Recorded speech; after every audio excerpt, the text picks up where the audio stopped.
Wow, I am just amazed, you know, to be honest with you, I didn't expect it.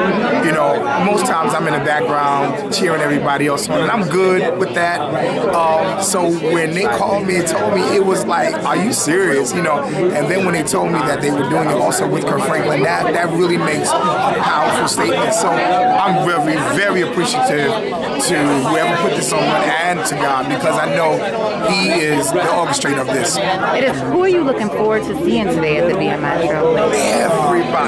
Everybody. You know, I was just telling someone, I don't like surprises. I have never, ever been surprised. Like, I make sure somebody tells me this is the very first time in the history of me being in gospel music over 25 years that I don't know what's going on. So I am like, I've been trying to call everybody. I've been trying all of my friends, musicians, everybody.